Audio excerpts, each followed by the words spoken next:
Hi, you're with Julian on the Brown Notes and a review of Black Midi's album, which I completely forgot. Hellfire, which is their third. So I said it's going to be a big period of reviews this week. 4 major ones for me. There was the Sun's Signature one, which I just gave a 9 out of 10 to. And 2 of the coming one is, I can't remember the American band, but I haven't done it yet. But the 2 of the biggest alumni of the new wave of British indie, which I've gone on about a lot. The Working Men's Club album, I was up and down. It's a good album. It's not as thrilling as their debut, but the third Black Midi album, so arguably the kings of the scene, I guess, only because they've got 3 albums in. Most of the others are sort of either on this, just coming into their second, as with Black Country New Road, Working Men's Club, just their second, whereas these guys are on to their third. Black Midi occupy a spot of, I guess they're relatable to Black Country New Road in their sort of wildness when it comes to compositions and just insanity in making music, but they go a lot further. So I loved their first 2 albums, featured them on the show.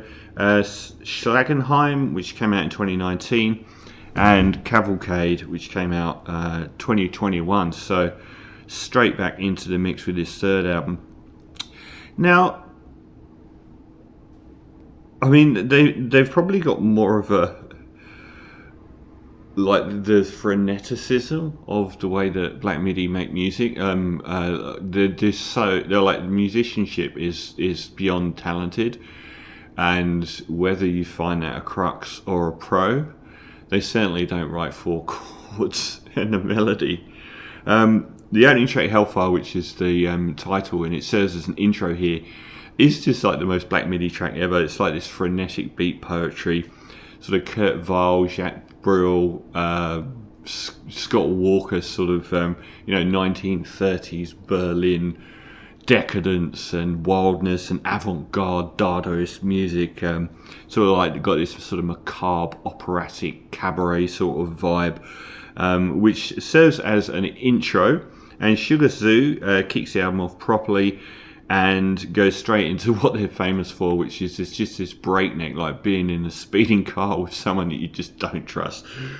Yet they make every turn and often drop down into these really slow passages of gentleness before firing up again, almost like Eminem's rapping. I think Eminem, since his rebirth, has been a disaster critically. For me, just terrible. But this whole notion of how fast can you go? It sounds like it's almost like a swarm of bees. It's a great track, actually. It's one of the best on the album. And there's 2 main vocalists in the band, and they're very, very different. So we've got... Who's the first guy?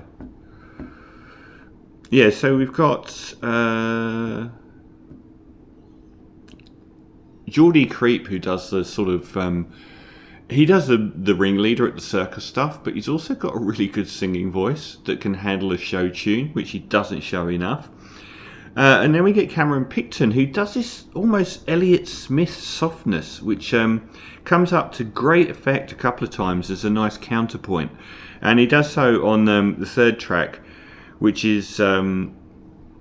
Eat Men Eat, which starts off nice enough, and then like all of their tracks, it starts to get into freneticism and madness. And like the one thing that they've got over Working Men's Club, I mentioned about how the vocals are quite low down in the mix for that band, and how they're sort of there's quite a lot of generic sloganeering.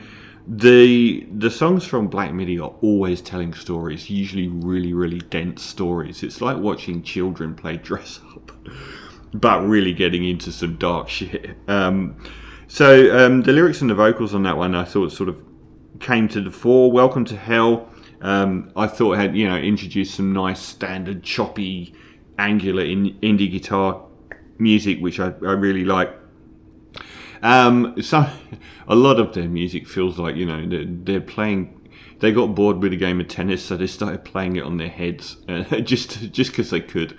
So there's a lot of these sort of jinks and dropping frenetic bursts of music, just to, it's not to show off, it's because they've got the ability to do it. Still, I thought it was really good because it's an oasis of calm. It's a 6-minute oasis of calm. It's really, again, it's got Cameron Picton on vocals, and it really does have this sort of Elliott Smith sort of homespun, even beta band at times vibe to it, which serves as a beautiful oasis in the middle of the record. Half Time, which is just an interlude of a minute on the radio, really reminded me of Queens of Stone Age Song for the Death, where they've got those interludes going on. And then it kicks off to what might be the best half of an album I think I've heard from Black Midi. The Race Is About to Begin is kind of like the ultimate Black Midi track, where they do that Eminem thing where they just go so fast just for the sake of going fast. But even though it's punishing, it's got lots of interludes in it which are actually quite calmer and sort of more beatific before it goes off on these just relentlessly, hilariously over-the-top speed jams with the vocals just so incredibly, intensely fast and the musical playing. This is where you'll turn anyway. Yeah, this is where people will ask you to turn them off if they've been very polite and not asked you to do so before. It's kind of like watching films like The Fifth Element or actually a good Baz Luhrmann film. It's just so overwhelming. And again, the lead guy, whose name I've forgotten again, will make a great show tune singer. And I really hope that Geordie Creep does this, because on their second album, Cavalcade, they dropped into the second song, Marlena Dietrich, and did this whole beautiful show tune number, which I thought was lovely. And he's got the vocal chops to do it, he just chooses not to. Track 8. So yeah, this is it's a punishing track. It goes for 7 minutes, but I think this is actually the best half of music that they've actually done. Dangerous Liaisons, another really great track, and they move into a few more tunes at this stage where they're actually really strong melodies. It's a murder ballad. It's got a beautiful tune, nice vocals for a change. 9, The Defense. Another great tune, and the best line I think on the whole album, Find Me a Christian Who Spent As Long on Their Knees, I thought really stood out every time I heard it. And 27 Questions ends the album with Like a Swan Stomp. There's a band that would have a few 10 out of 10 albums, which is, like if you've heard Oxygen by the Swans, it's got that dun dun dun, and I thought that was a really great track as well. Really, really love that. It's like listening to a Black Midi album is kind of like decoding the Library of Babel. If you don't know that incredibly pretentious reference from the Argentinian writer Jorge Luis Borges, his collection of short stories, fictions, is the greatest of all time. And one of them is about this library where there's, in any direction, there's a different antechamber you can go in. There's a room there, and it goes on for infinity. And in each one is just like a book with jumbled letters.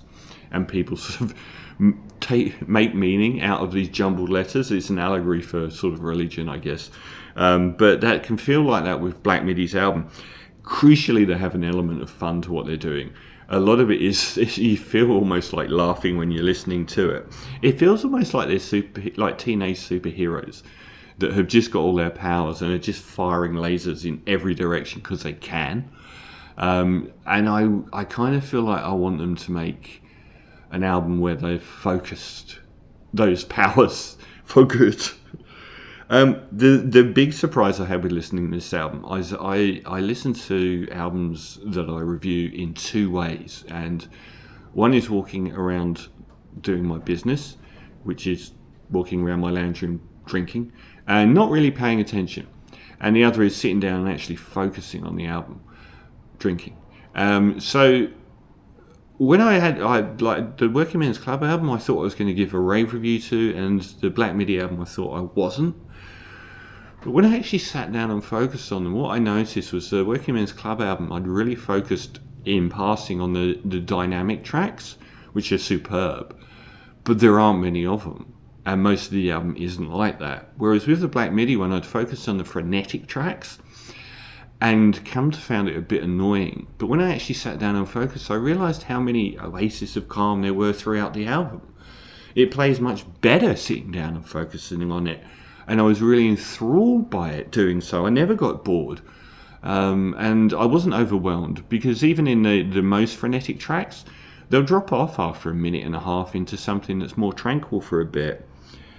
The only problem, the only thing they're lacking, I think, really, Black Country New Road. The reason I would say their album, Ants From Up Here, is quite a bit better is human emotion. It's like these guys are a little bit scared of human emotion. It's like someone, you know, doing a comedy routine, or someone that's a good raconteur avoiding talking about personal stuff to them. And that's the only difference. And for me, Black Country New Road are at the very top. I gave the album a 10.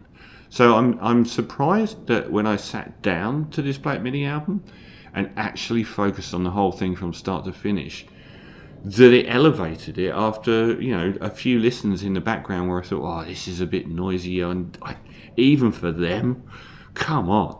But no, it is. It's well paced. I think it's probably their best actually so far. So I'm going to give Black Country Hellfire a 9 out of 10. So we're 3 albums into the 4 and 2 9s for Sun Signature and Black Midi, and a 7.5 for Working Men's Club. Adios.